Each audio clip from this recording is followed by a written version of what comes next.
Hoy principalmente les voy a contar un poco acerca de la historia del átomo de hidrógeno, el átomo de carbono, nitrógeno, el átomo de estaño, el átomo de plomo y también algunos halógenos como son el bromo y el yodo.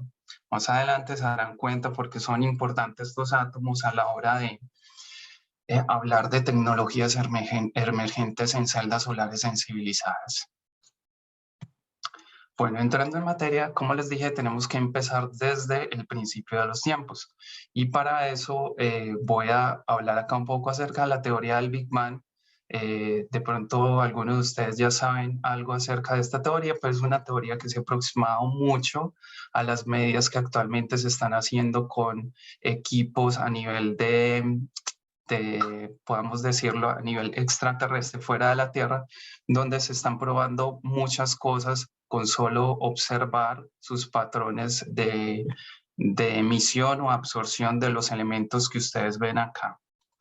Es importante mencionar que aquí hay una escala de tiempo que para la edad que tenemos nosotros o el tiempo que llevamos nosotros en la Tierra no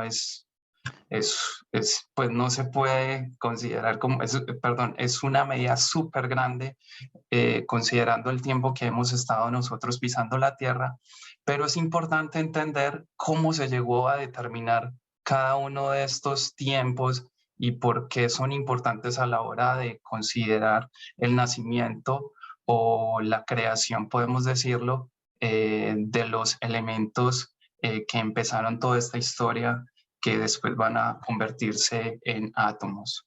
Entonces nos vamos a centrar principalmente en la primera zona, en solo, podemos decir, 10 segundos, 100 segundos, pasaron demasiadas cosas en el universo que son muy importantes de entender a la hora de estar hablando después de celdas solares.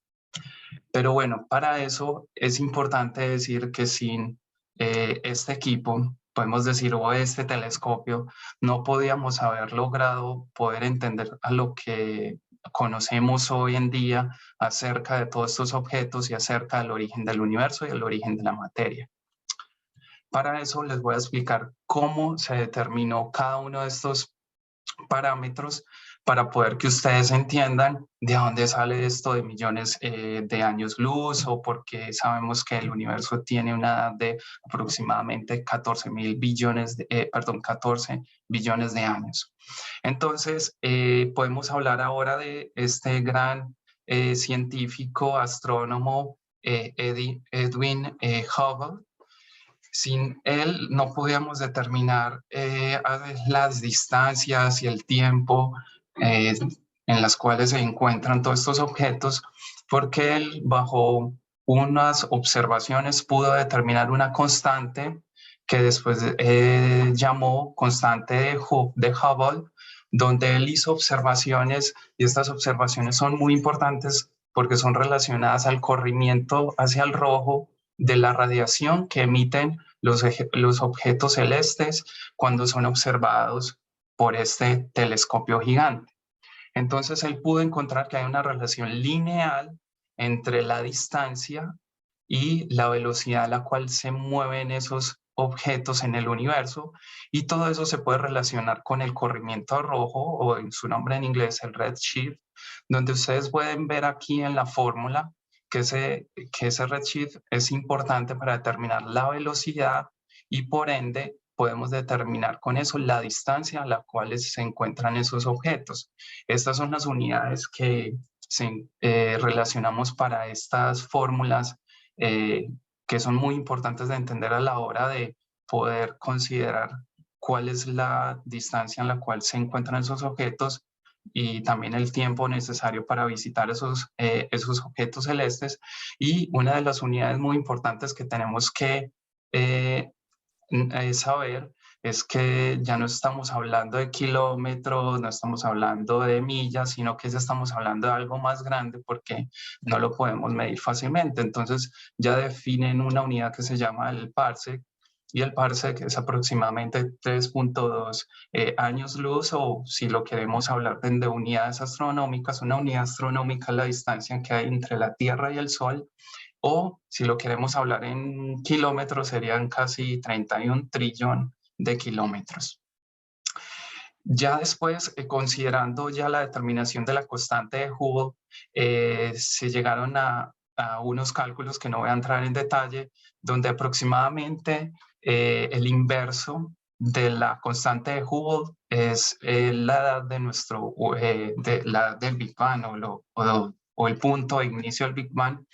Y es importante decir que considerando estos patrones que llamamos patrones de absorción para los elementos que se están observando con el telescopio Hubble, también podemos determinar la composición de cada uno de esos elementos porque cada átomo, cada compuesto, porque también podemos encontrar óxidos, tienen diferentes patrones de absorción y esos patrones de absorción los vemos acá con líneas negras.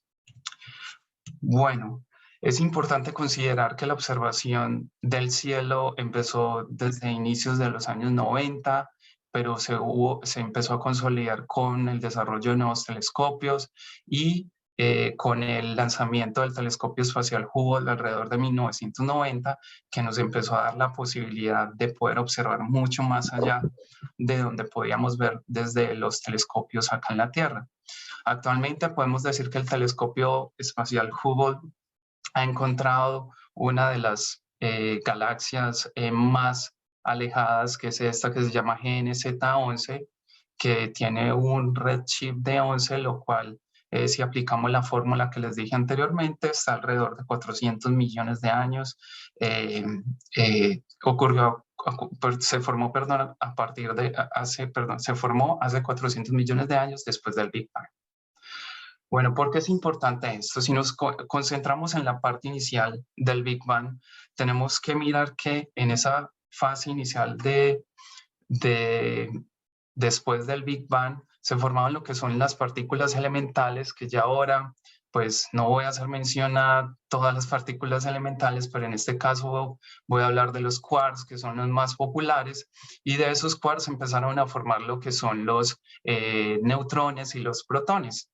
Después de eso, y hay que mencionar algo, el sistema, el Big Bang o la expansión del Big Bang y con todas sus moléculas se empezó a condensar un poco porque la temperatura bajó, entonces se empezaron a formar este tipo de partículas elementales y también las partículas que conocemos hoy en día como neutrones y protones. Si vemos la gráfica que está aquí abajo, la interacción entre protones y neutrones empiezan a formar algo que ya son estructuras atómicas. En este caso, esta notación nos quiere decir que se está formando el átomo de deuterio, el cual es un isótopo del hidrógeno, pero también se pueden formar otro tipo de isótopos como son el tritio, el cual tiene dos neutrones y un protón. Pero a partir de eso es importante ver que también este tipo de reacciones emiten una cantidad de radiación que puede ser observada por los equipos que tenemos actualmente. Pues podemos considerar, por ejemplo, el telescopio espacial Hubble o otras ondas que se han enviado en los últimos 10 años. Es importante considerar esto porque a partir de las colisiones de todas estas partículas elementales empezaron a formar los primeros núcleos, y eso es lo que llamamos la nucleosis del Big Bang, donde empieza lo que se denomina la era del helio, porque el helio es el principal componente que se está formando en esta fase inicial o en esta fase temprana del Big Bang. Como ustedes pueden ver acá, esto es una gráfica donde se muestra la temperatura a la cual empezó a descender el espacio después del Big Bang, donde se puede ver claramente que la formación de helio fue la principal reacción que se dio a nivel atómico. Estamos hablando solo de la formación del núcleo, no estoy hablando todavía de una formación de estructura de átomo, núcleo, electrón, porque eso pasó mucho después de que se enfrió por muchos millones de grados Celsius el sistema como tal. Se formaron también otros elementos, pero podemos decir que fueron elementos un poco no beneficiados por este tipo de reacciones entre partículas elementales, como es el caso del litio. Entonces, cuando miren su celular y ustedes saben que este tipo de celular, los celulares, perdón, tienen baterías de litio, piensen que es uno de los átomos o una de las estructuras más antiguas que tenemos en nuestro universo. Bueno, después de formados los núcleos, después de haberse enfriado mucho el sistema que se generó después del Big Bang, esos núcleos empezaron a atrapar electrones y ya se empezaron a formar los átomos que conocemos ahora. Pero no todos los átomos se formaron en la etapa temprana de la formación del universo. Hay que decir que después de más de 300 millones de años empezaron a formar lo que conocemos como las estrellas. Las estrellas se forman producto de que la gravedad empieza a ser parte importante dentro del sistema después del volcán, después del Big Bang, perdón, perdón. Entonces, lo que estamos viendo acá es una simulación de cómo se están formando unas estrellas a partir de todas esas moléculas de gas que están principalmente rodeando una nube que tiene principalmente helio, tritio y otros isótopos relacionados al litio y al bario. Pero es muy importante aclarar que las estrellas no son solo una, sino que hay muchos tipos de estrellas, las cuales pueden ser caracterizadas dependiendo de su luminosidad y también de la temperatura de las cuales están relacionadas estas estrellas. Podemos decir que a medida que aumenta la temperatura, las estrellas empiezan a producir cierta cantidad de elementos, los cuales ustedes pueden ver en esta tabla.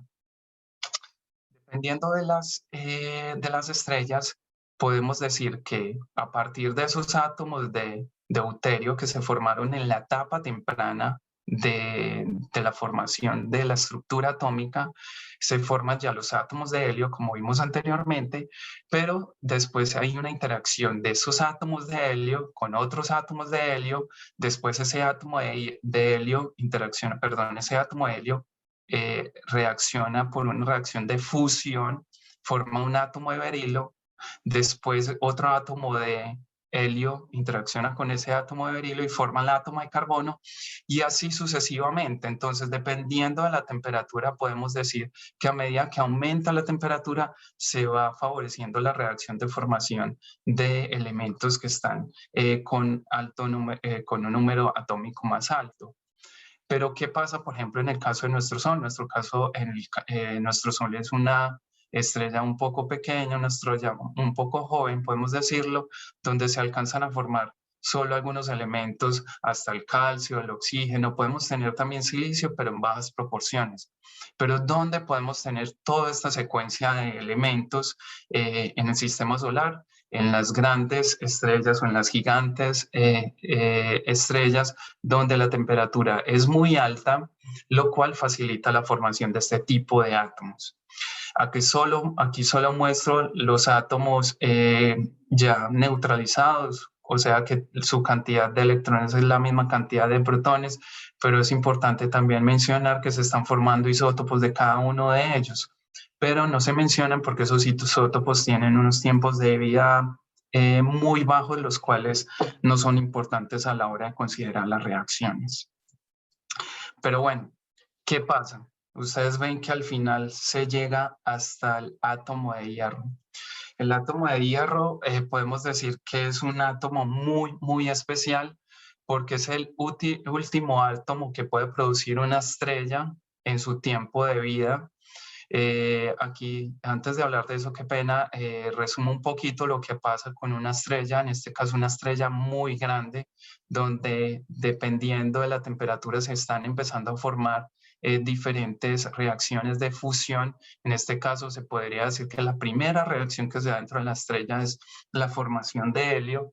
Después, con esa formación de helio se forma un núcleo consolidado de otras reacciones de fusión, las cuales van a formar carbono y así sucesivamente. Y es bueno que observen este tipo de datos porque a partir de la edad que va, de la edad de la estrella se van formando ciertas reacciones, porque a partir de eso se están cambiando no solo la composición de la estrella, sino también su temperatura, y por eso se están favoreciendo las reacciones. Bueno, pero ¿qué pasa con el hierro? El hierro al final es el último elemento que se puede producir en una estrella, podemos decirlo, una estrella viva, porque el hierro es muy estable. ¿Qué pasa cuando el hierro está en el núcleo de una estrella? El hierro empieza a absorber energía, porque la energía necesaria para hacer fusión de hierro es mucho más alta que la energía necesaria para producirlo, por ejemplo, a partir de silicio. Entonces, ¿qué pasa? Esa estrella empieza a consumir más helio, tratando de poder fusionar el átomo o los átomos o el millón de átomos de hierro. Lo que pasa que esa estrella al final colapsa, porque la fuerza de gravedad es tan fuerte, tratando de poder controlar la fuerza de reacción que tiene esas reacciones de fusión, que al final la estrella estalla. Esa explosión la llamamos una explosión de supernova, y dependiendo del tipo de estrella tenemos diferentes maneras de cómo puede esa explosión formar diferentes elementos, pero podemos decir que cuando esa explosión ocurre en una estrella se forman casi la mayoría de todos los elementos que conocemos en la tabla periódica. Digo que casi todos porque algunos de ellos son tan inestables que después de unos pocos segundos desaparecen y forman otras estructuras más estables. Entonces podemos decir que esta explosión o esta supernova es una destrucción creativa, porque a partir de ella se generó la energía suficiente para poder formar los otros elementos restantes de la tabla periódica. Pero ¿por qué es importante esta reacción a nivel estelar? Es porque, como dije antes, el hierro es un átomo muy, muy estable. No solo el hierro, sino también los isótopos que se forman también con relación al hierro. Lo que pasa es que aquí podemos ver que hay un término que se utiliza, y eso de pronto lo utilizamos en cristalografía, que es el término de energía de enlace, pero acá nos referimos a la energía de enlace de los neutrones y de los protones dentro del núcleo del átomo. Aquí se define, yo lo llamo como un mesías, como un antes y un después del hierro, porque el hierro es el que va a separar lo que son las reacciones de fusión y las reacciones de fisión. Las reacciones de fisión, pues, como ustedes saben o han escuchado, pues son muy importantes actualmente para la producción de energía, y ustedes pueden ver acá el átomo o los isótopos de uranio, que son los más populares para obtener energía de fisión nuclear.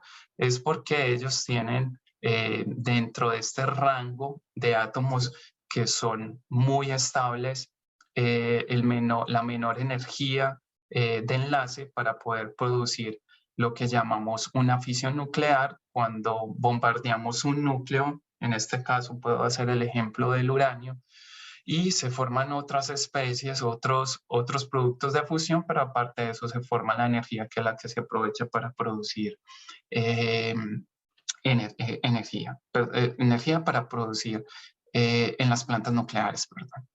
Entonces, acá cabe aclarar, el átomo de hierro es es el átomo más estable que hay en el universo, y él define o él divide lo que son las reacciones de fusión y de fisión.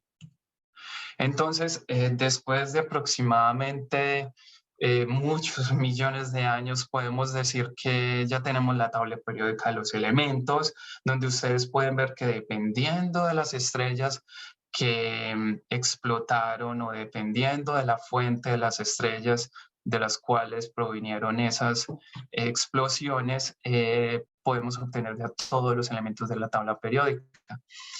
Podemos decir que una estrella puede producir diferentes elementos a diferentes escalas. Lo que quiero decir con esto es que no solo una estrella va a producir zinc, sino que, por ejemplo, otro tipo de estrellas como son las enanas blancas en sus últimos momentos de vida al explotar pueden producir otro tipo de elementos diferentes al zinc. Bueno, una vez obtenidos los átomos de todo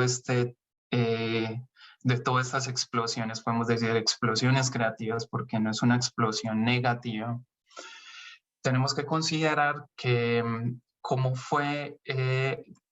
se llevaron a cabo todas estas explosiones o cómo se pueden imaginar ustedes cuántas estrellas habían en la etapa temprana de nuestro universo y podemos definir, de acuerdo a las observaciones que se han hecho con el telescopio Hubble y otras ondas, que esta es la distribución de átomos o la distribución de elementos que tenemos actualmente en nuestro universo. Actualmente, pues podemos decir que el elemento más abundante que tenemos es el helio y el hidrógeno porque son los combustibles de las estrellas, pero aparte de eso tenemos también el carbono. El carbono es uno de los productos que se pueden obtener así sean estrellas que no son tan masivas o tan calientes, pero aparte de eso es importante otra vez destacar el hierro. El hierro se destaca acá, asoma un poquito, así podemos decir la cabecita, porque es el último producto de formación de esa reacción de fusión entre varios elementos que podemos tener en la estrella. Y después podemos ver un decaimiento de los átomos que son producto de las explosiones de supernova. Bueno, ¿qué pasó luego? Entonces, estallaron las estrellas, pero ¿qué pasó luego? Voy a hacer aclaración aquí, aclaración no, me voy a enfocar un poco acerca de nuestro sistema solar. Nuestro sistema solar se formó también esa etapa temprana de formación de estrellas. No solo las estrellas se formaron, sino también se formaron lo que llamamos las galaxias, que es un conjunto de estrellas que están alrededor principalmente hay veces de agujeros negros o de otras estrellas masivas. Y en el caso de nuestro sistema solar y en el caso de nuestra galaxia, en donde nosotros estamos, aproximadamente en una de las esquinas de la galaxia de Andrómeda, se formó después de alrededor de 10 billones de años después del Big Bang, lo que es nuestro sistema solar. Ese sistema solar se formó de todas las gases, todas las partículas que fueron producto fueron producto de todas esas explosiones. Entonces, bueno, aquí voy a mostrar un video, pero no sé, ok, voy a deshabilitar el pointer, perdón. De todas esas explosiones que se generaron, entonces podemos ver que en esas etapas tempranas de la formación de las galaxias, esas estrellas también empezaron a formar algo. Y esa formación son sistemas planetarios que actualmente han sido corroborados no solo con simulaciones, sino también con observaciones donde podemos ver una estrella que alrededor de ella se están formando anillos de polvo muy similar a lo que vemos en Saturno, pero ya utilizamos, por ejemplo, para llamar esa estrella que está naciendo, esa estrella que apenas está emergiendo de un sistema de polvo, de partículas, lo llamamos protoestrella y hemos observado, pues, o han observado desde el telescopio Hubble que se están formando muchos exoplanetas, como ustedes saben, cada año sale que se descubrió un planeta que está muy cerca a una estrella con un nombre pues muy raro muchas veces y puede haber vida allá, entonces podemos decir que constantemente se están formando este tipo de sistemas solares y en el caso de nosotros podemos decir que ese sistema solar no es muy diferente a los sistemas solares que se han estado formando alrededor de todo este tiempo desde el inicio del Big Bang. Bueno, después de que esos planetas llegaron a una etapa temprana de enfriamiento, formaron lo que ya sabemos que son el sistema solar y ese sistema solar está conformado por varios planetas. Dentro de esos planetas, ustedes saben, estamos nosotros. Y aquí quiero señalar una foto que es una foto muy destacada a nivel de astronómico. Es una foto que se tomó ya hace mucho tiempo por la sonda Voyager, donde se puede ver la Tierra y la Tierra es un punto en la nada, ¿cierto? Eso lo quiero mostrar, es para considerar que nosotros podríamos ser considerados a la escala del universo como partículas elementales o incluso mucho más pequeñas que partículas elementales. Esta sonda lleva aproximadamente 46 años desde que fue lanzada y esto fue una distancia, no me acuerdo bien, qué pena, pero fue una distancia tal que nuestra Tierra, no quise ponerla acá, la Tierra grande, sino para que seamos conscientes de la escala de la que estamos hablando ahora. Bueno, ¿qué pasó después de la formación de la Tierra? Y podemos decir que después de 4.5 billones de años, después de esa formación de la Tierra, aparecimos nosotros o nuestros primeros antepasados. Y con nuestros antepasados también están los átomos, ¿cierto? Como sabemos, nosotros también somos producto también somos átomos donde tenemos en nuestra mayoría agua y esa agua está conformada por helio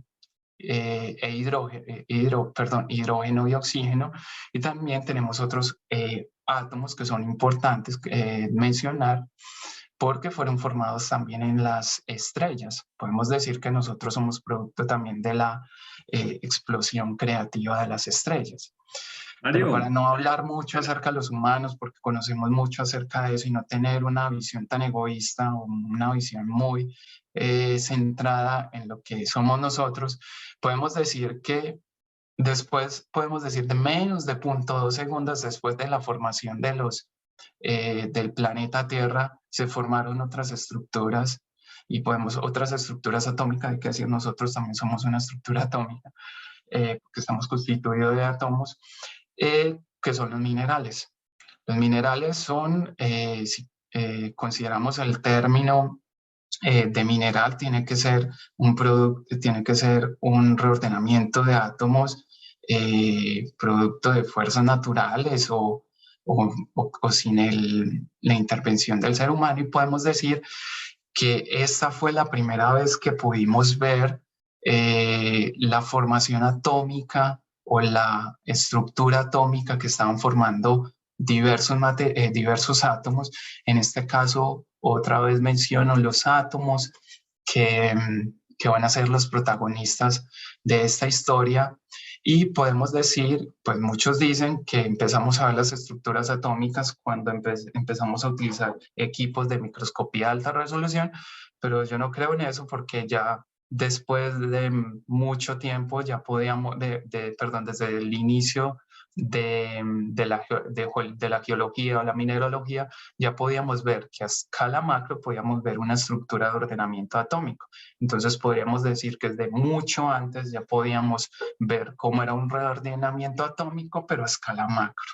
Mario, Mario, ¿me escuchas? Bueno, pero ¿qué pasó ya después de mucho tiempo? Ya aquí hice un gran salto porque no me quiero enfocar en la era mesozoica, Mario, paleozoica, el tiranosaurio rex. Bueno, lo Mario, importante es saber que durante todo ese tiempo todos estos minerales se fueron formando también a partir de diversas reacciones, ya sea producto de la temperatura, de la presión y del tiempo, hay que decirlo.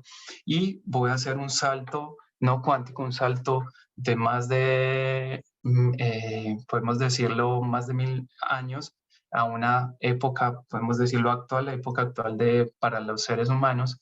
Y voy a mencionar acerca de qué pasó en Rusia en 1839, un evento muy importante para las celdas solares que tenemos hoy en día, porque ya en los Montes Urales, un señor, un alemán, Gustav Rose, lideró una expedición para ir allá a buscar minerales, hacer una datación de minerales de esa zona y pudo encontrar una estructura muy interesante perdón, un mineral muy interesante que antes no se había reportado o datado a la fecha. ¿Qué pasó? Ese señor fue financiado por el gobierno ruso. En ese momento, el señor Lev Perovsky era líder o era el ministro, eh, por decirlo, como el Instituto de Mineralogía rusa. Y después de que el señor Gustav Rose y otros colaboradores llegó a deslucidar la estructura de este mineral, lo puso estructura de perovskita. No me sé la historia completa o la historia real porque no hay registro, la estoy buscando bien, de por qué no se llama Rosita o algo así, pues suena muy tierno, pero se le dio el nombre de perovskita, ya fue por, yo creo que por intereses políticos o por de pronto los permisos que él dio a este señor a Rousseau. Entonces acá empezamos a hablar de un mineral que es muy importante, que llamamos perovskita, el primer mineral tipo perovskita que fue datado, fue catalogado, fue el óxido de titanio con calcio, que cristaliza en un sistema ortorrómbico. Y después de casi 170 años, este señor, Tatsumo Miyazaki, encontró que utilizando este material podría, que utilizando este material que este material podía ser utilizado en celdas solares como un material activo.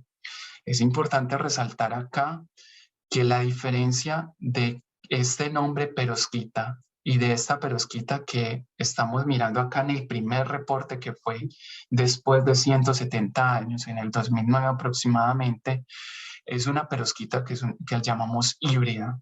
Es un material híbrido porque está conformado por una parte orgánica y una parte inorgánica.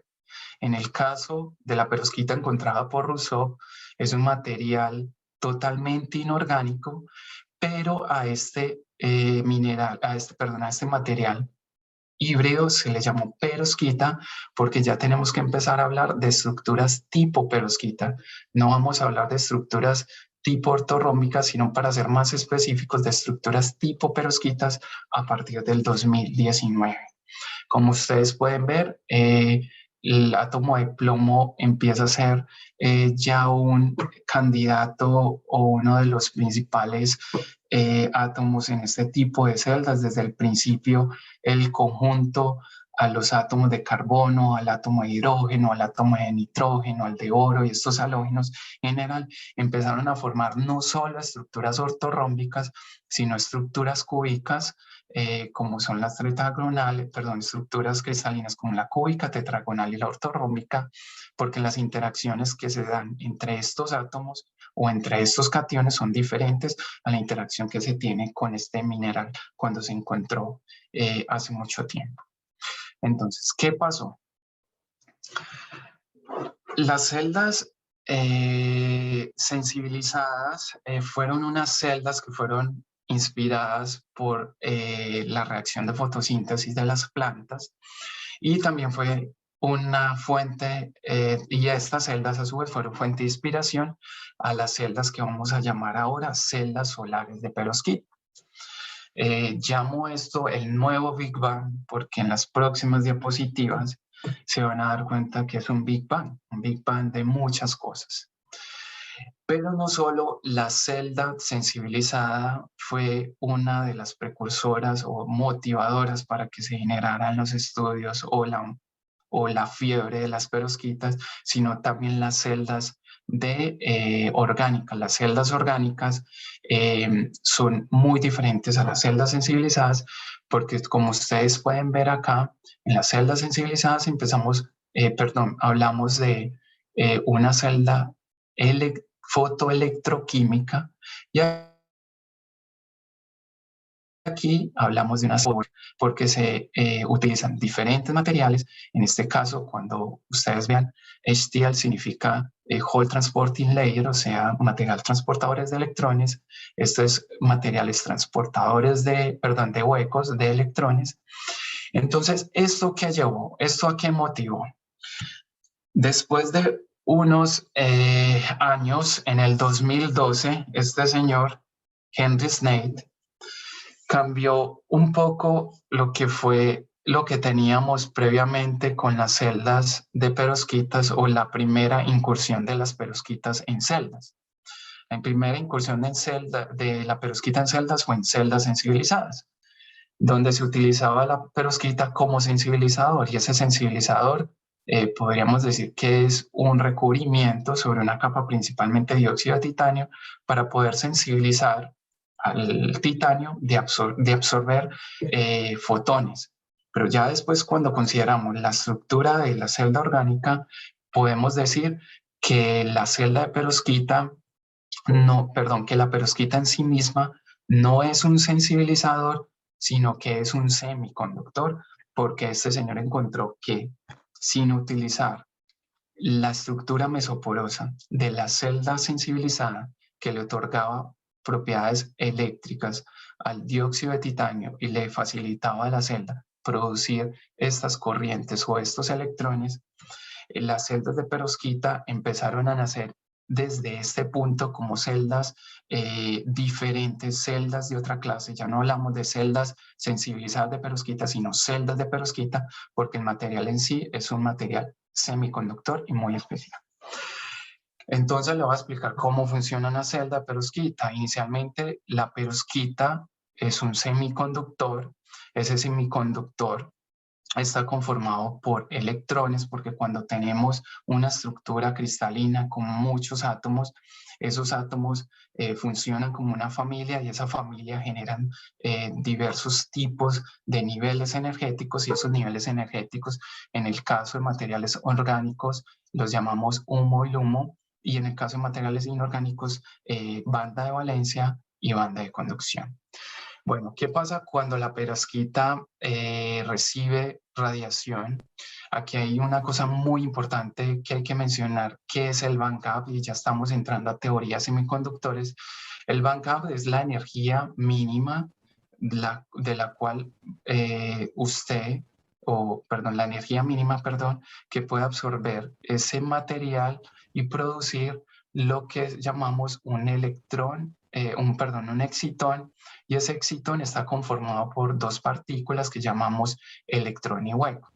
¿Qué pasa cuando esa perovskita está sola, sin ningún otro material al lado? Ese electrón vuelve a su estado inicial, a su estado energético inicial, y emite ese material la misma radiación que absorbió cuando fue excitado este electrón.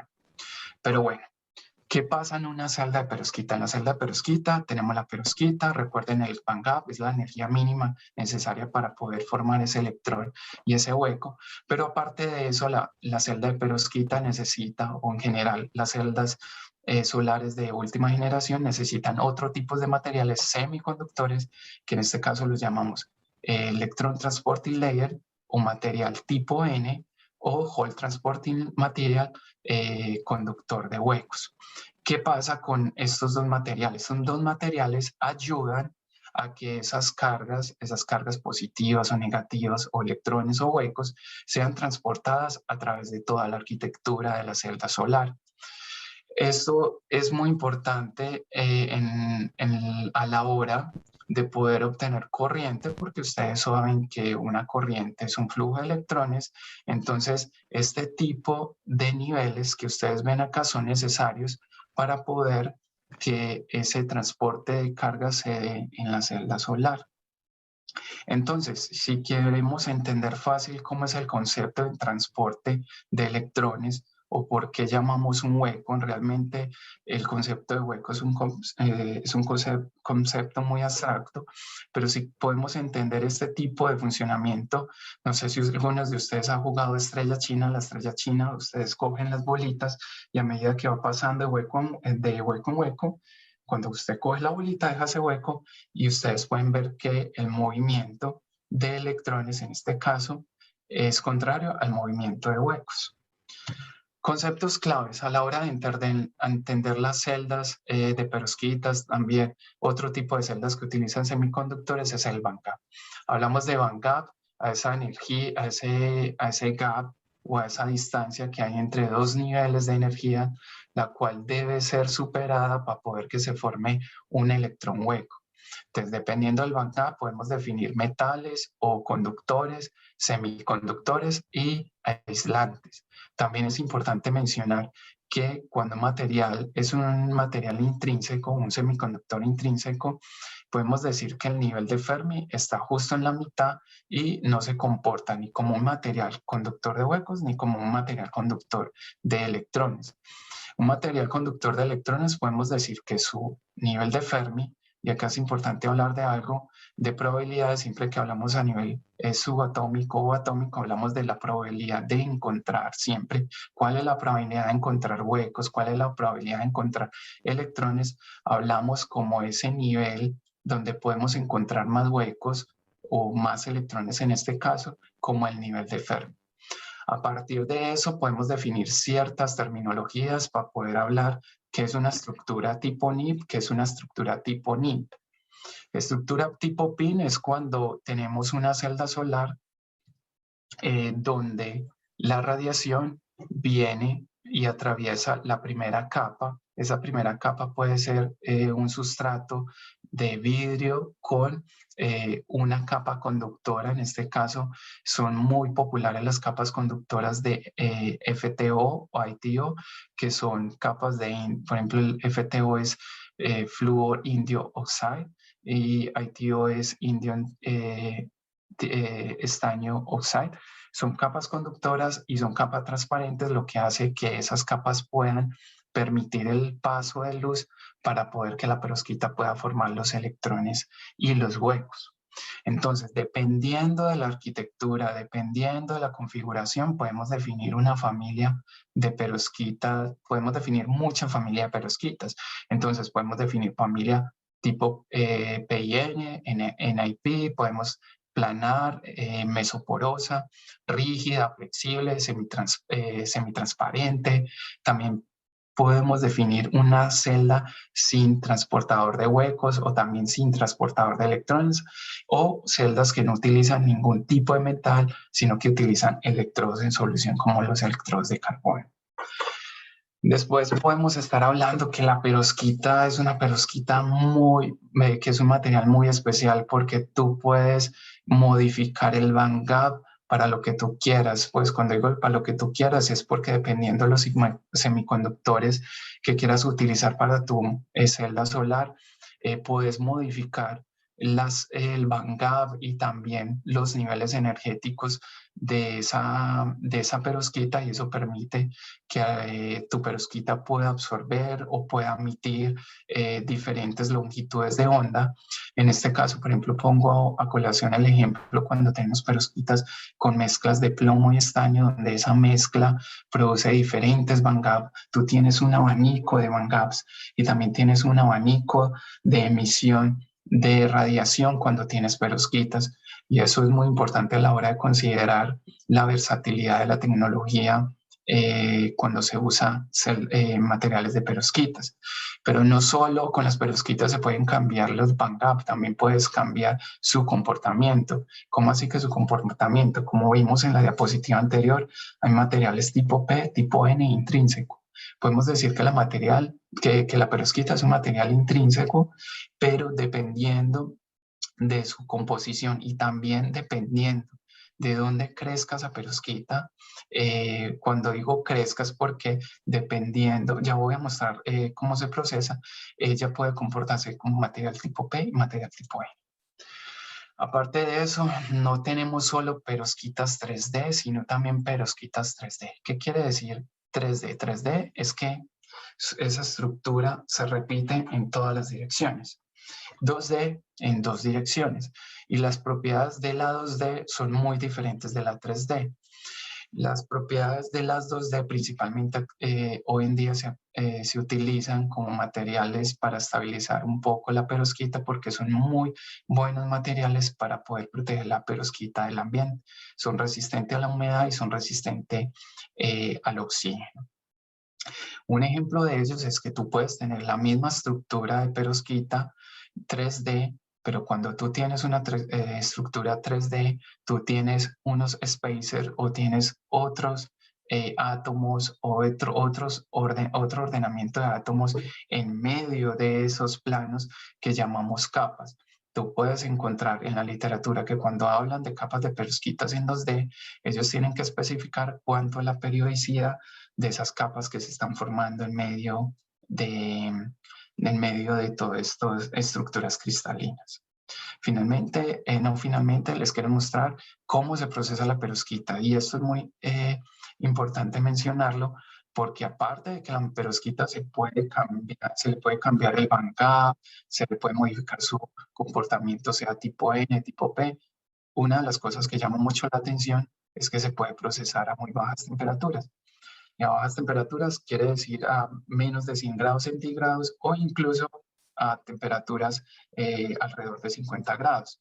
Entonces eso hace que la versatilidad de la tecnología sea mucho más prometedora que, por ejemplo, la tecnología de silicio, que es la que domina actualmente las celdas solares, pero hay que decirlo que con relación a la versatilidad y a costos de producción, no necesitamos los equipos tan grandes o tan especializados cuando se tiene una celda de silicio.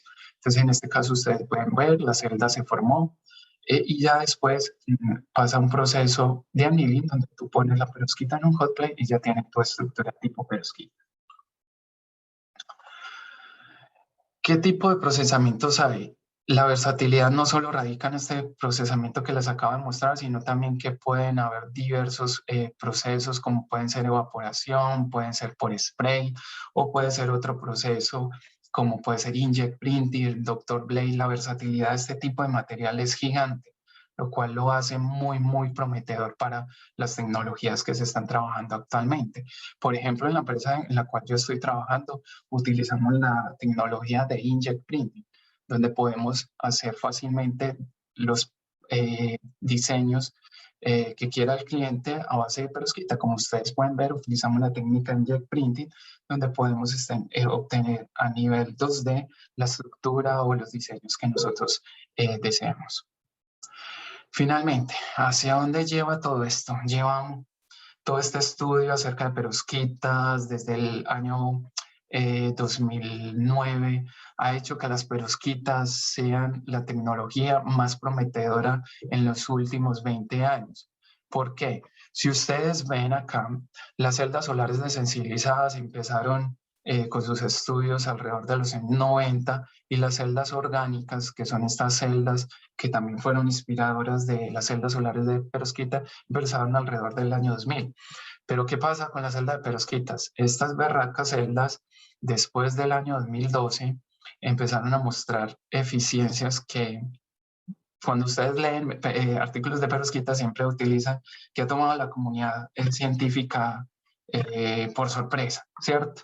Porque realmente en muy poco tiempo, podemos decir que en menos de 10 años, empezaron a aparecer eficiencias o empezamos a obtener eficiencias muy por encima a las celdas sensibilizadas y a las celdas solares orgánicas, hay que decirlo. Sin el conocimiento que se obtuvo de celdas solares sensibilizadas y celdas orgánicas, esas celdas de perovskita no hubieran llegado a donde están ahora, que son muy cerca al silicio policristalino o incluso mucho mejor a las celdas que conocemos como SiCs.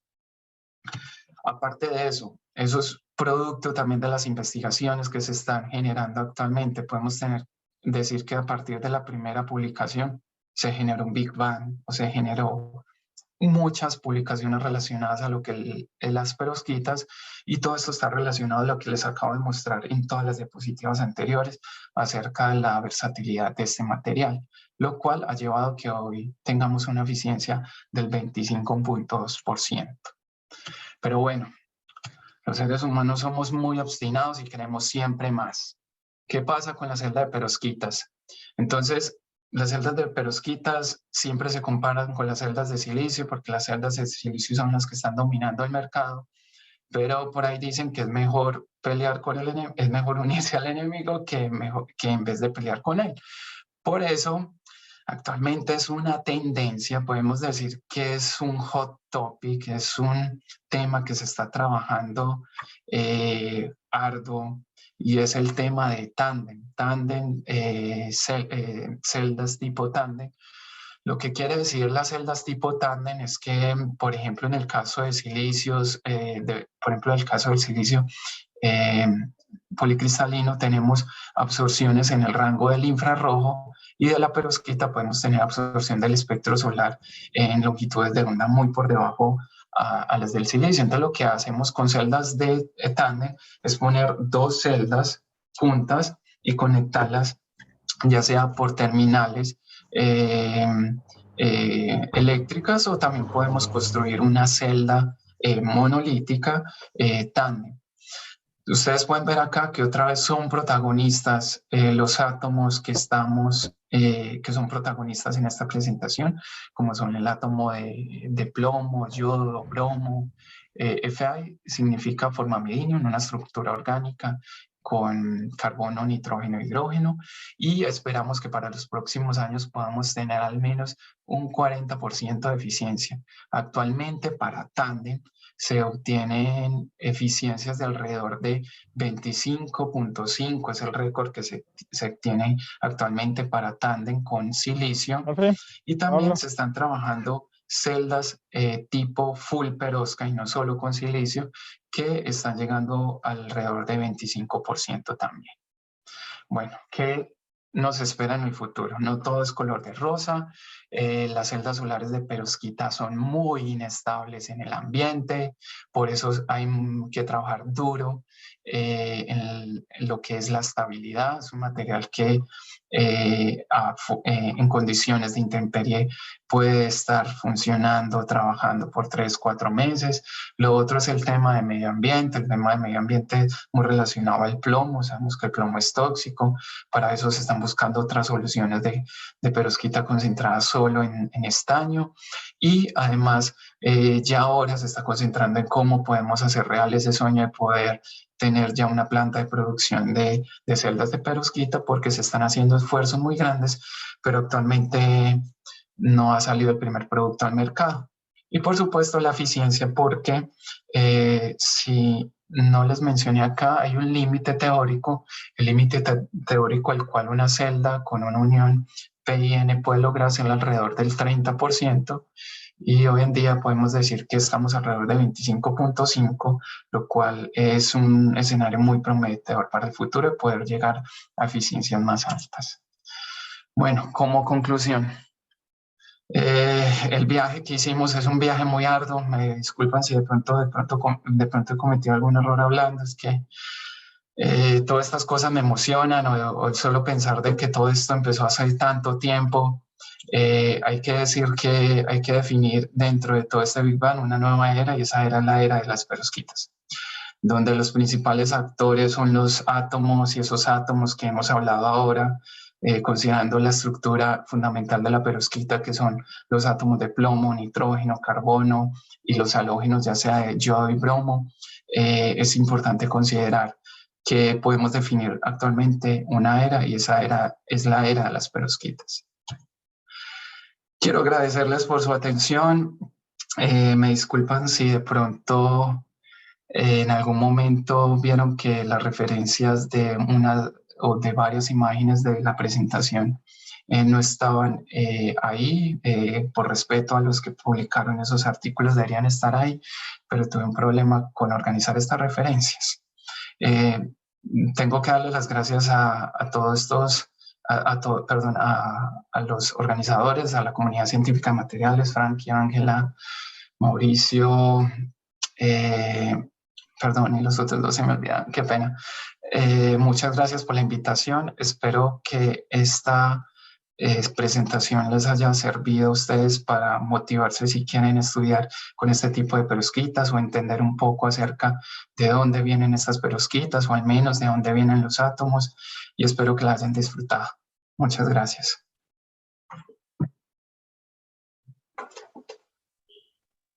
Mario, ¿nos escuchas? Mario. Yo creo que Mario no nos está escuchando.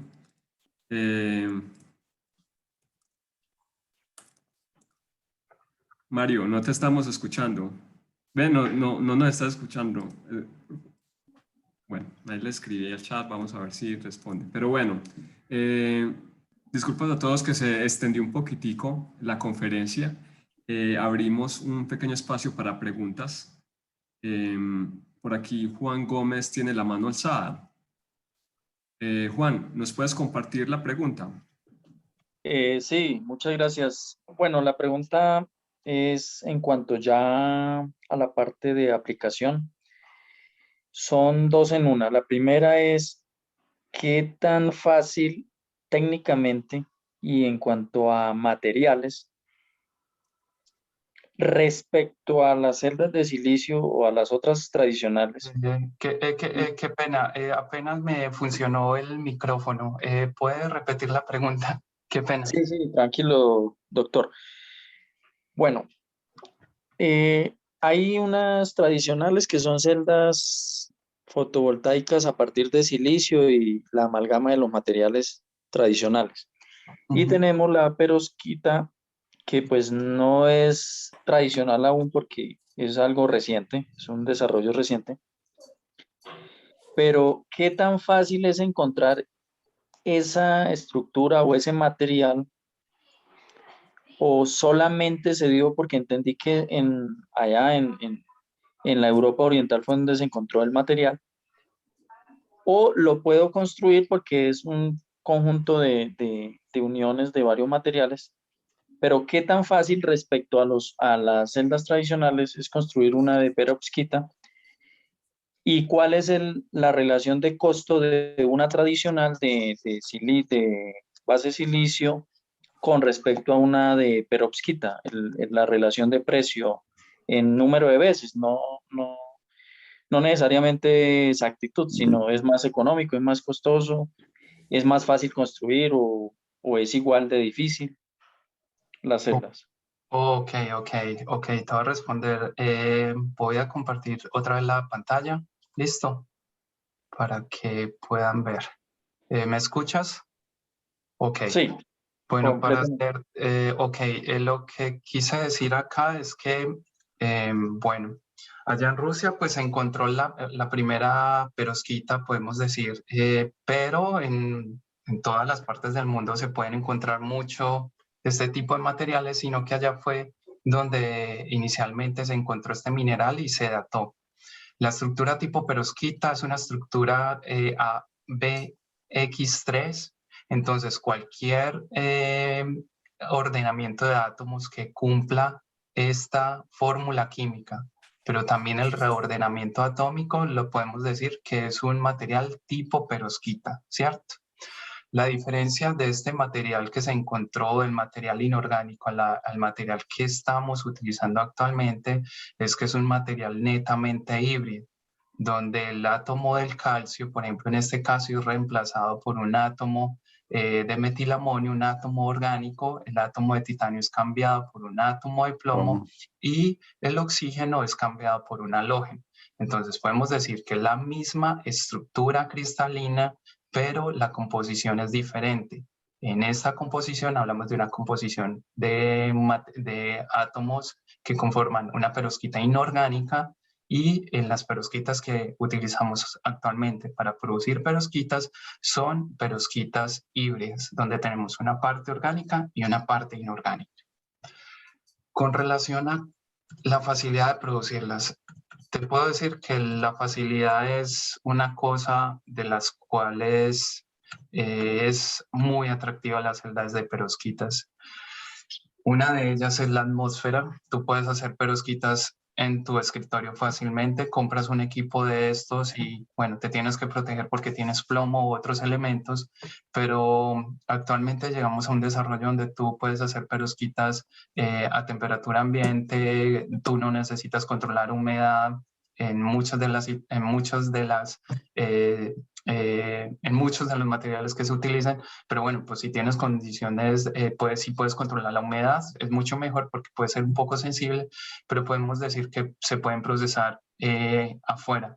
Por ejemplo, en el caso de la empresa donde yo trabajo, esta capa que ustedes ven acá es una capa que es procesada afuera, solo lo que nosotros controlamos es un poco el nivel de humedad en el laboratorio, pero es una capa que es muy eficiente y tiene una eficiencia por encima del... No puedo decir todavía, qué pena. Entonces, facilidad, toda la facilidad del mundo, y por eso podemos decir que estas celdas han avanzado tanto, porque a nivel de investigación podemos hacer muchos experimentos a bajo costo, pero bueno, hay otros materiales, voy a decirlo a bajo costo, pero comparado a qué, comparado a silicio. Con el silicio tú necesitas comprar equipos muy especializados, tienes que tener atmósferas controladas con gases inorgánicos, gases nobles o gases inertes, aparte de eso, presiones muy altas, de lo que lleva a utilizar bombas de vacío, las cuales consumen mucha energía y que no son muy baratas.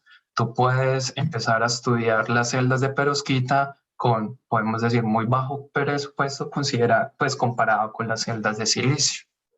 Si me preguntas cuánto podemos decir que la relación de costos con relación al silicio, podría decirte que dependiendo de la técnica, ¿cierto? Como puedes ver acá, dependiendo de la técnica, podemos llegar a relaciones de 1 a 1000, ¿cierto? Donde 1 es para la perovskita y 1000 para el silicio, o podemos llegar de 1 a 1.000.000, en el caso, por ejemplo, de la deposición de celdas, pero ojo, a nivel de laboratorio, ¿cierto? No estoy hablando a nivel a nivel industrial.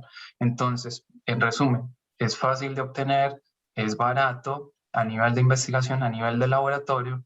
Ya ahora los esfuerzos se están enfocando en la producción de módulos, en escalar este tipo de tecnologías, y hay algunos datos prometedores donde muestran que las celdas de perovskitas van a cumplir al menos o van a pelear con el precio de las cuales es del precio relacionado a la producción de celdas de silicio. Excelente, muchas gracias. Con gusto. Bueno, tenemos una pregunta de Carlos Salazar, una intervención. Adelante, Carlos. Gracias. Mario, excelente intervención, muchas gracias. Hola. Hablabas un poco de la inestabilidad que tenían estas celdas. Sí.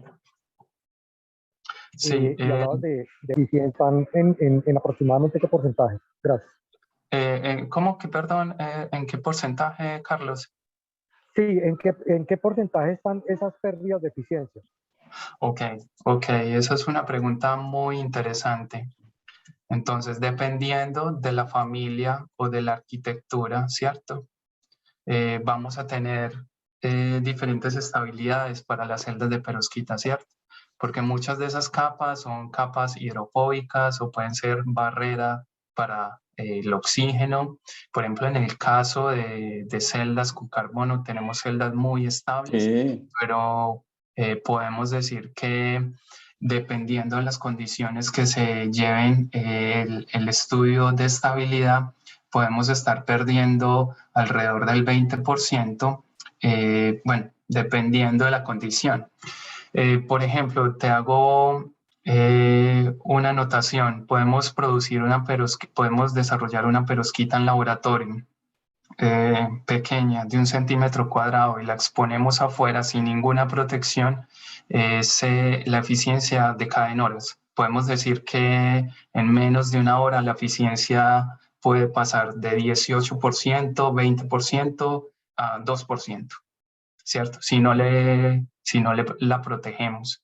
Pero eso para una estructura muy simple, que es la estructura de metilamonio, plomo y yodo.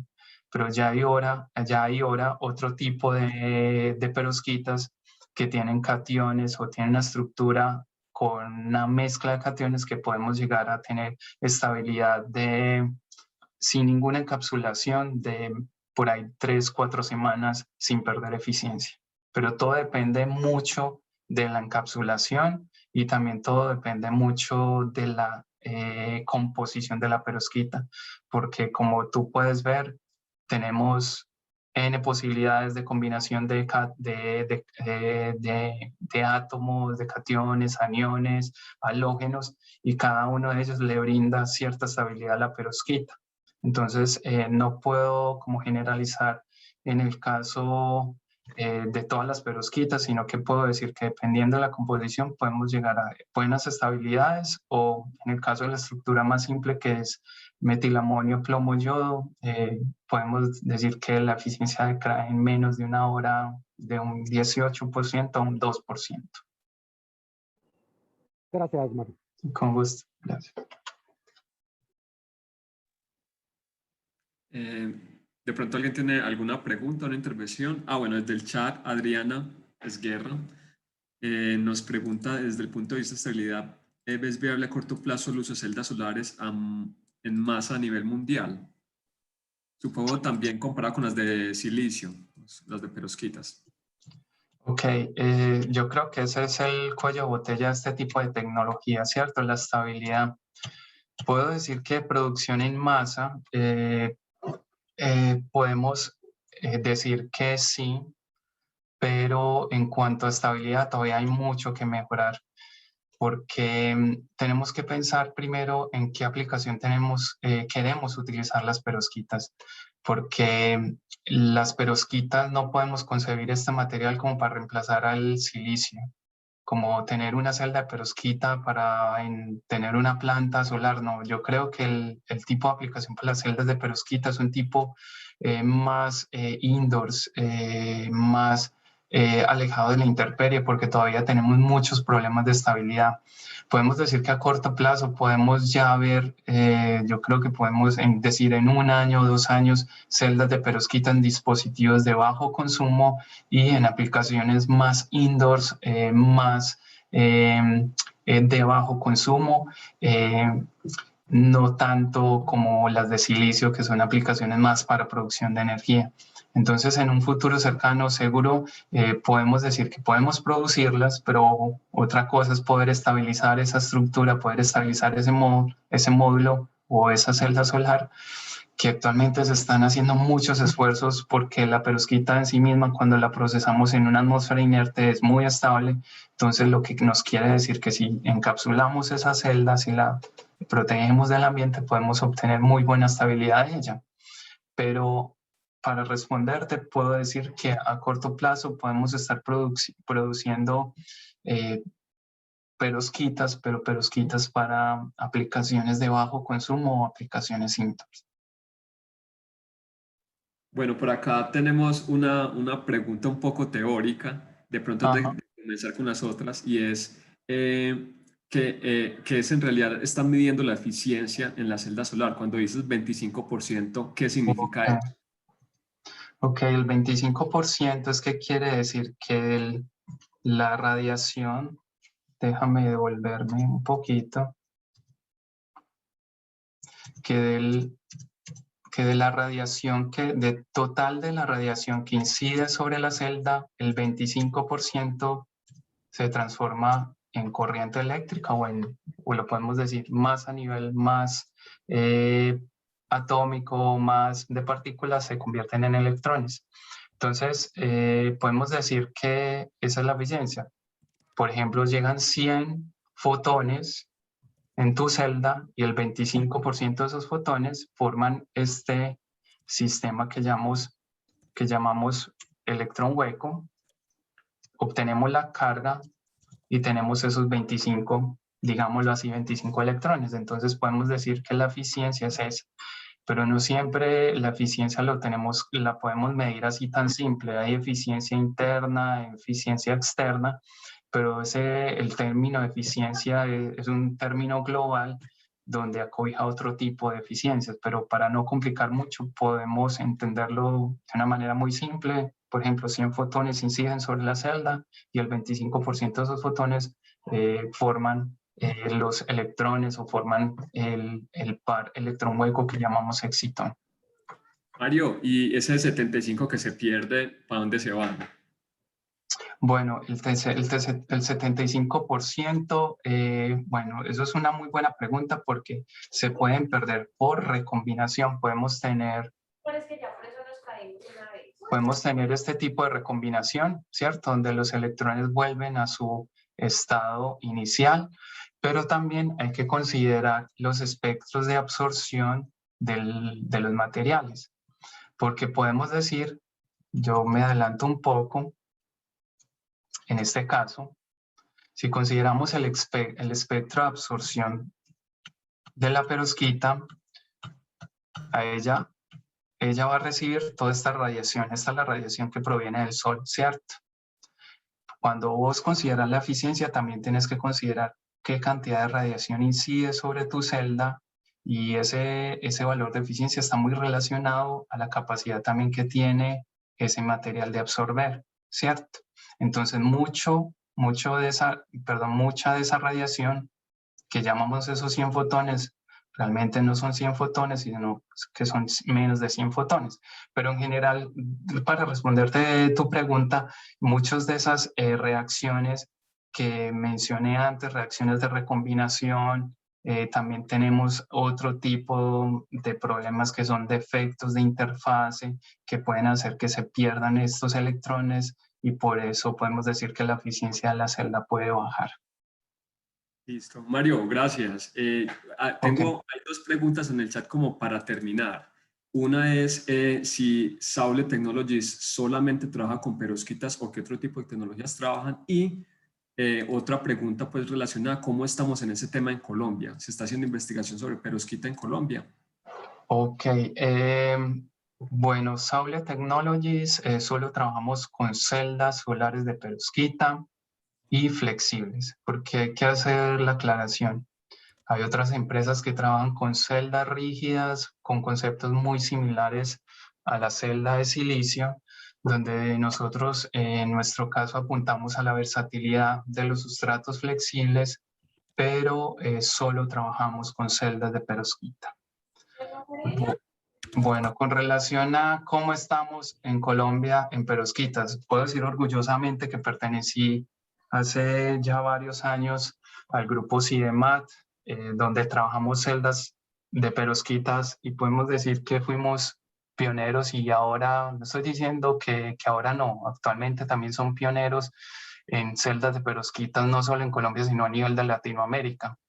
Gracias a que se llegaron a muchos contactos también con otras universidades. Por ejemplo, pudimos tener contacto con Henry Snell, allá estuvo Daniel Ramírez, estuve yo, estuvimos en contacto de las personas que realmente hicieron parte de este importante hallazgo o el desarrollo de perovskitas, y podemos decir que nos tenemos que sentir orgullosos porque en Colombia tenemos un grupo de investigación que, bueno, digo tenemos, pues porque yo soy colombiano, no pertenezco ya al grupo, pero me siento orgulloso porque estoy en contacto con los artículos. Bueno, en contacto no, estoy leyendo cada vez que publican algo, y son artículos muy buenos. Actualmente son pioneros también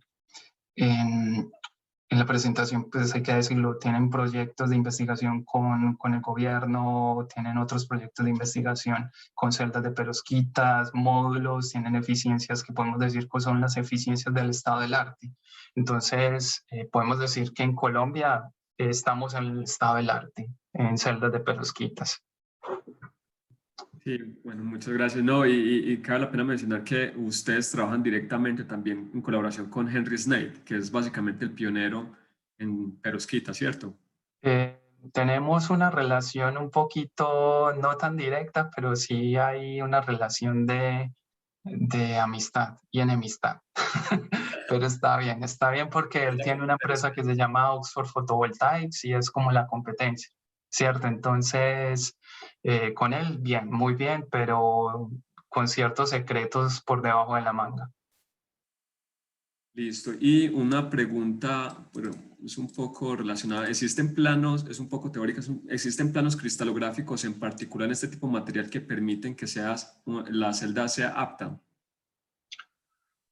¡Wow! Ok, existe una serie de planos cristalográficos que hacen que la celda... Yo digo que más que los planos cristalográficos es la como tal, lo más importante es la estructura cristalina, porque dependiendo de la estructura cristalina, vamos a tener mejor conducción de electrones, lo otro, mejor estabilidad también, porque podemos encontrar estructuras cristalinas de perovskita que son inestables a temperatura ambiente. Entonces, yo podría decir que más que los planos cristalinos, es la estructura cristalina como tal en general. ¿Cuándo consideramos los planos cristalinos? He leído varios reportes o también, por ejemplo, en el caso de nosotros es muy importante entender qué planos cristalinos tenemos dentro de nuestra perovskita, y es porque cuando tenemos un sustrato flexible estamos creando dislocaciones, estamos creando movimientos de la estructura atómica y estructura cristalina. Entonces varios de esos planos van a permitir que el material fluya o se mueva libremente sin afectar sus propiedades eléctricas. Entonces, puedo decir que si consideramos los planos cristalinos como importante, una de las aplicaciones a mencionar o pensar es cuando utilizamos sustratos flexibles. Gracias. Y una última pregunta que se me ha quedado por ahí es, ¿cuál es la eficiencia más o menos de las celdas de silicio y cómo se pierde esta en el tiempo para comparar con las de perovskita? Ok, de silicio tenemos policristalino, semicristalino,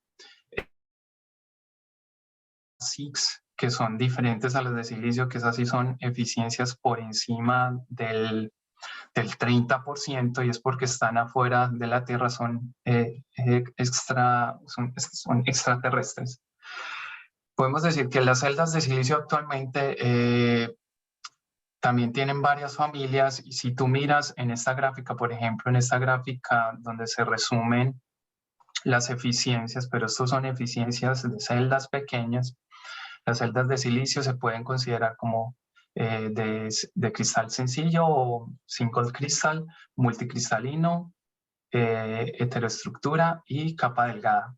Dentro de ellas podemos ver que esas celdas de silicio están entre 26 y 27%, lo cual no es muy alejado de lo que tenemos actualmente de celdas solares de perovskita, que es de 25.5. Podemos decir que estamos ya ahí en la pelea, estamos ya ahí cogiéndole el pie o cogiéndole el talón a las celdas de silicio, y considerando la versatilidad que lo mencionaba ahora, versatilidad, costo hay que decirlo, pero tenemos el cuello de botella de la inestabilidad, porque siempre que nos hablan de celdas de silicio, siempre utilizan el término de 20 años de estabilidad o 20 años que usted puede estar utilizando esos módulos, es verdad, ¿cierto? ¿Cómo disminuye la estabilidad de la celda? ¿Cómo disminuye la eficiencia de las celdas de silicio? Dependiendo de las condiciones, porque las celdas de silicio se ha demostrado que dependiendo de la temperatura, esas celdas de silicio empiezan a presentar problemas a muy altas temperaturas. No es lo mismo poner una celda de silicio en La Guajira que ponerla en Santa Elena, ¿cierto? Diría que una celda en Santa Elena, Medellín, que es muy frío, qué pena, de pronto los que no conocen Santa Elena, la celda ya va a durar mucho más que la celda que está en La Guajira por las condiciones extremas que eso conlleva. Actualmente hay estudios muy interesantes que relacionan la estabilidad y la eficiencia de las celdas de silicio dependiendo de las condiciones climáticas o las condiciones de radiación. No te tengo una respuesta acá porque no he trabajado mucho con celdas de silicio, pero puedo decir que de lo poco que he leído, las celdas, está la colita de mi gato, espérate, de las celdas de silicio pueden estar disminuyendo 1% por año, en algunos casos donde las condiciones son muy extremas. Entonces, si estamos considerando 27%, al otro año estamos considerando 26%, entonces por eso dicen que puedes utilizarlas 20 años. Pero eso en el caso de celdas de muy baja calidad, y yo creo que es como el dato que te puedo dar ahora, porque no he trabajado mucho con celdas de silicio. Mario, qué pena, pues yo sé que es algo tarde por allá en Polonia ya. Tenemos otras dos preguntitas. Dale, ¿Las quieres responder o qué? dale, sí, no hay problema. Problema. Ya mañana llego con ojos rojos y No pasa nada. Bueno, hay una preguntita sobre la parte tóxica del plomo, que si se pueden considerar... a ver, Leo, ¿y qué otras preocupaciones medioambientales aparte del plomo que es tóxico se tendrían que considerar en el uso de las perovskitas? O sea, aparte de eso. Aparte del plomo, que es tóxico, esa pregunta es muy interesante porque cuando hablamos de las celdas de perovskitas y hablamos de su procesamiento, utilizamos algunos solventes que no son verdes o no son amigables con el medio ambiente. Porque utilizamos, por ejemplo, el DMF, que son dimetilformamida o algunos otros solventes que pueden ser muy fuertes o muy malos para el medio ambiente. En cuanto a eso, se han trabajado otro tipo de sistemas de solventes mucho más amigables con el medio ambiente, con alcoholes, con acetonas, lo cual puede minimizar mucho el impacto del medio ambiente. Porque, hola. No, qué pena, que te iba a preguntar si has trabajado con líquidos iónicos como solventes, que últimamente se ha venido utilizando. Líquidos iónicos, hemos estado trabajando con ellos porque tienen unas propiedades muy especiales para justamente cambiar algunos de los solventes y aparte de eso, mejorar la morfología de las perovskitas que estamos fabricando.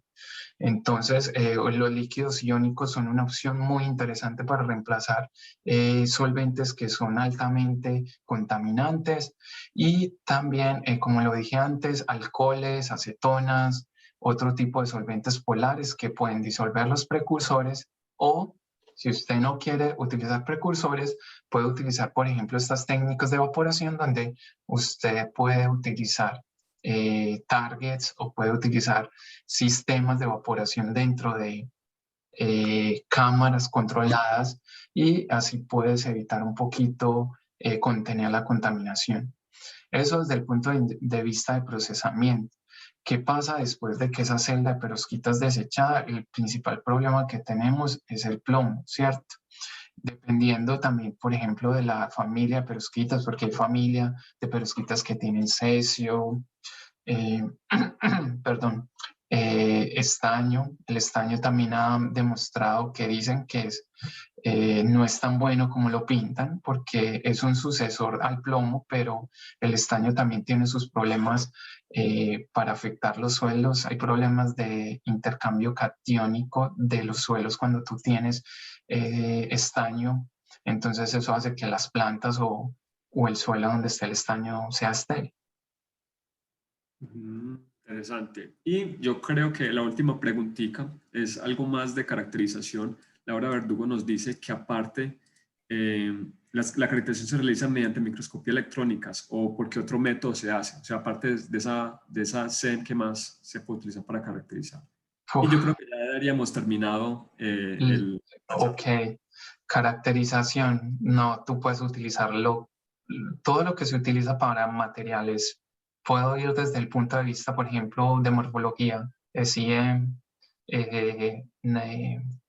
microscopía de fuerza atómica. Hay cristales tan grandes de perovskitas que tú puedes verlos con un microscopio de laboratorio, un microscopio de juguete. Entonces, que llegan a la escala de las micras. Podemos estar viendo granos de perovskitas de 3, 4 micras. También podemos hacer caracterización tipo óptica, que es lo más importante, con un espectrofotómetro. También caracterización desde el punto de vista de composición, como la caracterización por medio de rayos X. Creo que es fundamental los rayos X, porque por medio de los rayos X podemos determinar la estructura cristalográfica que tenemos en nuestra perovskita. También se utiliza comúnmente XPS, Raman, muy poco, pero también es muy importante. Raman se utiliza para ver la fotoluminiscencia de algunos materiales que es muy difícil verlo por medio de espectrofotometría. ¿Y qué más? No, podemos decir que aparte de la caracterización óptica, caracterización eléctrica, las celdas de perovskita se prestan para poder caracterizarlas con las técnicas que normalmente se utilizan para caracterizar cualquier tipo de material. Listo. Bueno, Mario, muchísimas gracias Ok, por haber... no, gracias a todos, gracias por la invitación. Espero que hayan disfrutado la presentación.